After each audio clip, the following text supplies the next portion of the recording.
बिस्मिल्लाहिर्रहमानिर्रहीम। अस्सलाम वालेकुम। मेरा नाम है मोहम्मद अम्मार रज़ा शाह। आज का हमारा टॉपिक है क्लास नंबर ग्रेड 9 से, और इसमें हम पढ़ेंगे difference between prokaryotic and eukaryotic cell. Prokaryotic cell versus eukaryotic cell, इन दोनों में हम देखेंगे, कंपैरिजन करेंगे कौन सी सिमिलैरिटीज़ हैं और कौन से डिफरेंसेस हैं। प्रो का मतलब होता है पहले, बिफोर, और कैरियो जो है ये लफ्ज़ इस्तेमाल होता है न्यूक्लियस के लिए। तो ऐसे सेल्स जिनके अंदर अभी न्यूक्लियस नहीं बना, यानी कि न्यूक्लियस बनने से पहले जो सेल्स हैं हमारे पास, उन्हें हम कहते हैं प्रोकैरियोटिक सेल्स। जबकि ऐसे सेल्स जिनके अंदर न्यूक्लियस है, ट्रू न्यूक्लियस, यू का मतलब है ट्रू या मॉडर्न, और कैरियो का मतलब है न्यूक्लियस, तो ऐसे सेल्स जिनमें न्यूक्लियस बन चुका है, वेल डिफाइंड न्यूक्लियस मौजूद है, उन्हें हम कहते हैं यूकैरियोटिक सेल।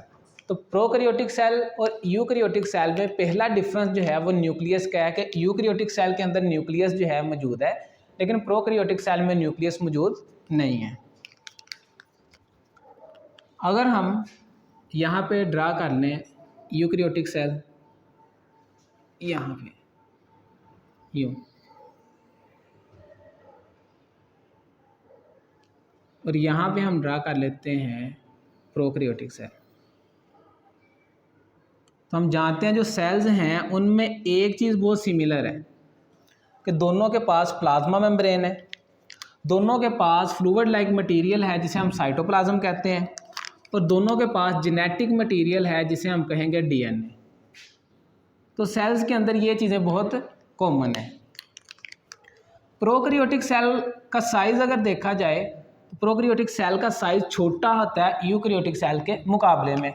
ये 10 गुना छोटा भी हो सकता है, और कुछ सेल्स ऐसे हैं जो कि यूकैरियोटिक सेल से 1000 गुना छोटे होते हैं। तो पहला डिफरेंस हमारे पास है साइज़ का, कि हमारे पास प्रोकैरियोटिक सेल जो हैं ये साइज़ में छोटे होते हैं, prokaryotic cells are smaller than eukaryotic cells. दूसरा डिफरेंस अगर देखा जाए तो प्रोकैरियोटिक सेल के पास वेल डिफाइंड न्यूक्लियस नहीं है, लेकिन यूकैरियोटिक सेल के पास वेल डिफाइंड न्यूक्लियस मौजूद है जो कि डबल मेम्ब्रेन पर मुश्तमिल है। लेकिन जो हमारे पास प्रोकैरियोटिक सेल है इसमें न्यूक्लियस नहीं है, यानी मेम्ब्रेन नहीं है, लेकिन जेनेटिक मटेरियल मौजूद है साइटोप्लाज्म के अंदर एक जगह पे। जिस जगह पे ये मौजूद है उसे हम कहते हैं न्यूक्लियोइड। न्यूक्लियोइड, न्यूक्ली लफ्ज़ निकला है न्यूक्लियस से, और ओइड का मतलब है सेम, उस जैसी। तो ऐसी जगह जो न्यूक्लियस जैसी है लेकिन न्यूक्लियस नहीं है उसे हम कहेंगे न्यूक्लियाइड। तो प्रोकैरियोटिक सेल्स में न्यूक्लियाइड होता है, लेकिन यूकैरियोटिक सेल में न्यूक्लियस होता है। तो ये हमारे पास दूसरा डिफरेंस है प्रोकैरियोटिक और यूकैरियोटिक सेल में न्यूक्लियस का, यानी इसके अंदर न्यूक्लियस मौजूद है यूकैरियोटिक सेल में, और प्रोकैरियोटिक सेल में न्यूक्लियाइड है। न्यूक्लियोइड प्रोकैरियोटिक सेल में है, जबकि न्यूक्लियस जो है ये यूकैरियोटिक सेल में है।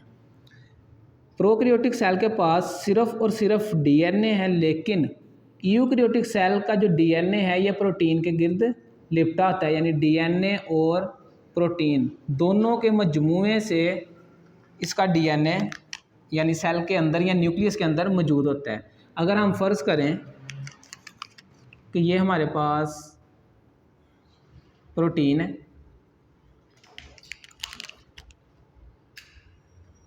और ये डीएनए जो है इस प्रोटीन के गिर्द लिपटा हुआ है, तो जो हमारे पास यूकैरियोटिक सेल है उसमें डीएनए प्रोटीन के गिर्द लिपटा होता है, लेकिन प्रोकैरियोटिक सेल में इस तरह नहीं होता। सिर्फ डीएनए जो है साइटोप्लाज्म के अंदर सबमर्ज्ड होता है एक जगह पे जिसे हम कहते हैं न्यूक्लियाइड।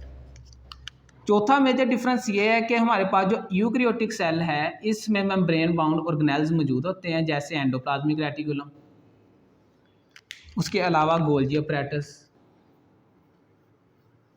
माइटोकॉन्ड्रिया। लेकिन जो हमारे पास प्रोकैरियोटिक सेल है इसमें कोई भी मेम्ब्रेन बाउंड ऑर्गेनेल मौजूद नहीं होगा। अगर ऑर्गेनेल को मद्देनज़र रखा जाए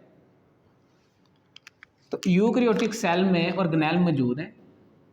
यूकैरियोटिक सेल यहाँ पे EC लिख रहा हूँ, लेकिन प्रोकैरियोटिक सेल के अंदर यानी कि ऑर्गेनेल्स मौजूद नहीं है जो कि मेम्ब्रेन बाउंड है, तो इसके पास नहीं है। यूकैरियोटिक सेल के पास मेम्ब्रेन बाउंड ऑर्गेनेल हैं। अगर राइबोसोम्स की बात की जाए तो राइबोसोम ऑर्गेनेल है जो कि प्रोटीन बनवाता है, तो ये दोनों के अंदर मौजूद होगा, प्रोकैरियोटिक में भी और यूकैरियोटिक में भी। वो इसलिए कि इसके गिर्द कोई मेम्ब्रेन मौजूद नहीं होती, तो इसलिए ये दोनों सेल्स में है। लेकिन जो प्रोकैरियोटिक सेल है इसका राइबोसोम जो है स्मॉलर होता है साइज़ में, लेकिन यूकैरियोटिक सेल जो है इसका राइबोसोम ज़रा साइज़ में बड़ा होता है। तो ये डिफरेंस है, राइबोसोम होते दोनों के अंदर है। तो हमने यहाँ पे साइज़ को डिस्कस कर लिया, न्यूक्लियस को डिस्कस कर लिया, ऑर्गेनेल को डिस्कस कर लिया। तो जो पीछे चौथा पॉइंट हमारे पास बच गया हुआ है सेल वॉल। तो प्रोकैरियोटिक सेल के पास भी सेल वॉल मौजूद होती है, और इसी तरह यूकैरियोटिक सेल में प्लांट और प्लांट लाइक प्रोटिस्ट हैं या कुछ फंगस हैं जिनके पास सेल वॉल मौजूद होती है।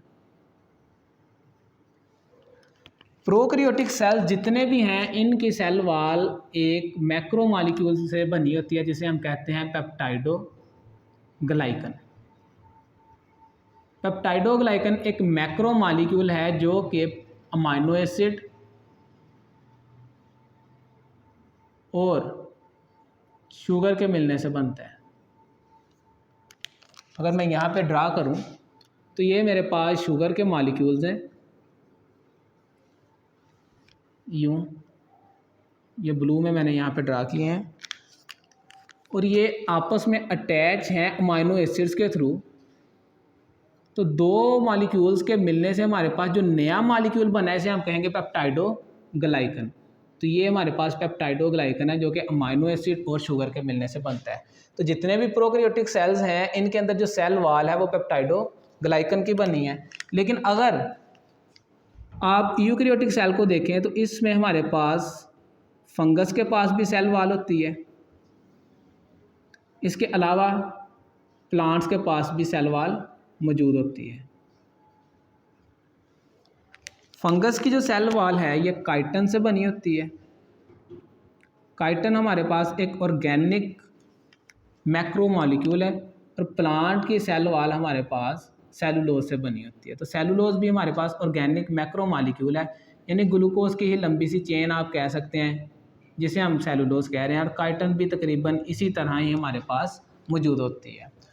तो पेप्टाइडोग्लाइकन से प्रोकैरियोटिक सेल की सेल वॉल बनी है और यूकैरियोटिक की बनी है सेलुलोज और काइटन से। तो ये हमारे पास डिफरेंस था। आज का हमारा यही टॉपिक था। उम्मीद है आपको अच्छे से समझ आई होगी। अच्छी उम्मीदों के साथ इजाज़त देता हूँ। अल्लाह हाफ़िज़।